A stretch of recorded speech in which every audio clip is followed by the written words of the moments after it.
Royalty in Ruin, Chapter 20, Captain Naaman healed of leprosy. Naaman, commander of the army of the king of Syria, was a great and honorable man in the eyes of his master, because by him the Lord had given victory to Syria. He was also a mighty man of valor, but a leper. Ben-Hadad, king of Syria, had defeated Israel in the battle that resulted in Ahab's death. Since that time, the Syrians had maintained a constant border warfare against Israel. In one of their raids, they had carried away a little maid, who in the land of her captivity waited on Naaman's wife. A slave, far from her home, this little captive was one of God's witnesses, fulfilling the purpose for which God had chosen Israel as his people. In that heathen home, her sympathies were aroused in behalf of her master, and remembering the wonderful miracles of healing God had performed through Elisha, she said to her mistress, "If only my master were with the prophet who is in Samaria, for he would heal him of leprosy." She believed that by the power of heaven, Naaman could be healed. The captive maid's conduct in that heathen home is a strong witness to the power of early home training. There is no higher trust than that committed to fathers and mothers in the care and training of their children. Happy are the parents whose lives reflect the divine, so that the promises and commands of God awaken gratitude and reverence in the child. These are parents whose tenderness, justice, and long-suffering interpret to the child the love and justice and long-suffering of God. They teach the child to love, trust, and obey the Father in heaven. They endow that child with a treasure as enduring as eternity. Our children may spend their lives in common occupations, but God calls them all to be ministers of mercy to the world. They are to stand by the side of Christ in unselfish service. A captive girl encourages Naaman to seek healing. Naaman heard what the maid had said to her mistress. After getting permission from the king, he went in search of healing, taking 10 talents of silver, 6,000 shekels of gold, and 10 changes of clothing. He also carried a letter from the king of Syria to the king of Israel. "I have sent Naaman my servant to you, that you may heal him of his leprosy." When the king of Israel read the letter, he tore his clothes and said, "Am I God to kill and make alive, that this man sends a man to me to heal him of leprosy? Therefore please consider, and see how he seeks a quarrel with me." News of these developments reached Elisha, and he sent word to the king, "Why have you torn your clothes? Please let him come to me, and he shall know that there is a prophet in Israel."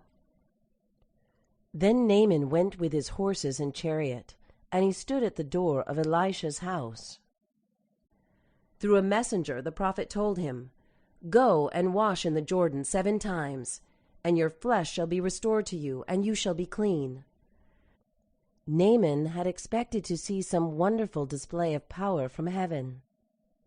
"I said to myself, he will surely come out to me and stand and call on the name of the Lord his God, and wave his hand over the place, and heal the leprosy." When Elisha's messenger simply told him to wash in the Jordan, it wounded his pride.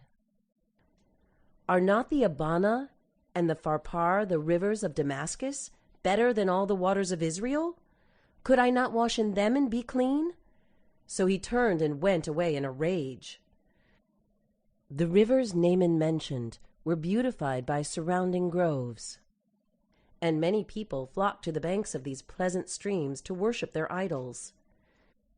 Naaman would not have needed any humility to go down into one of those streams to wash. But only by following the prophet's specific directions could he find healing. Naaman's servants urged him to carry out Elisha's directions. "If the prophet had told you to do something great, would you not have done it? How much more then when he says to you, 'Wash and be clean'?" The proud Syrian yielded his pride and dipped himself 7 times in Jordan, according to the saying of the man of God. And God honored his faith. His flesh was restored like the flesh of a little child, and he was clean. Gratefully he returned to the man of God, he and all his aides, and acknowledged, Now I know that there is no God in all the earth except in Israel." In keeping with the custom of those days, Naaman asked Elisha to accept a costly present. But the prophet refused. It was not fitting for him to take payment for a blessing given by God. So he departed from him. Elisha's servant has the spirit of Judah. Gehazi, Elisha's servant, had had opportunity to develop the spirit of self-denial that characterized his master's life work. The best gifts of heaven had been within his reach for a long time, yet turning from these, he had instead coveted worldly wealth, and now the hidden longings of his greedy spirit led him to yield to a great temptation. "My master has spared Naaman the Syrian, while not receiving from his hands what he brought. I will run after him and take something from him."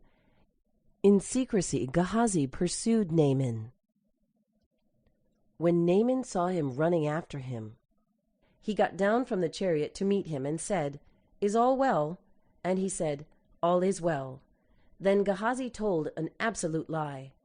"My master," he said, "has sent me, saying, 'Indeed, just now 2 young men of the sons of the prophets have come to me from the mountains of Ephraim. Please give them a talent of silver and 2 changes of garments.'" Naaman gladly agreed, pressing upon Gehazi 2 talents of silver instead of 1, with 2 changes of garments, and sending servants to carry the treasure back.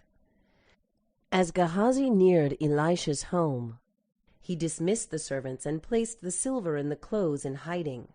With this done, he went in and stood before his master.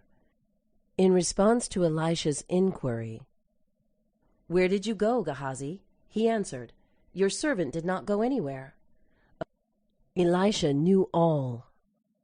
"Did not my heart go with you?" he asked, "when the man turned back from his chariot to meet you? Is it time to receive money and to receive clothing, olive groves and vineyards, sheep and oxen, male and female servants? Therefore the leprosy of Naaman shall cling to you and your descendants forever." The guilty man's punishment followed swiftly. He went out from Elisha's presence, leprous, as white as snow. This experience teaches solemn lessons. Gehazi placed a stumbling block in the pathway of Naaman, whose mind had received wonderful light, and who felt favorably toward the service of the living God. There could be no excuse for the deception Gehazi practiced. To the day of his death, Gehazi remained a leper. A false witness will not go unpunished, and he who speaks lies will not escape. Proverbs chapter 19, verse 5. All things are naked and open to the eyes of him to whom we must give account. Hebrews chapter 4, verse 13. God revealed to his prophet every detail of the scene between Gehazi and Naaman. Truth comes from God. Deception in all forms comes from Satan. Whoever departs in any way from the straight line of truth is betraying himself into the power of the wicked one. Those who have learned from Christ will be straightforward and true, for they are preparing for the fellowship of those holy ones in whose mouth is found no deceit. See Revelation chapter 14, verse 5. The Savior presented Naaman's wonderful faith as an object lesson.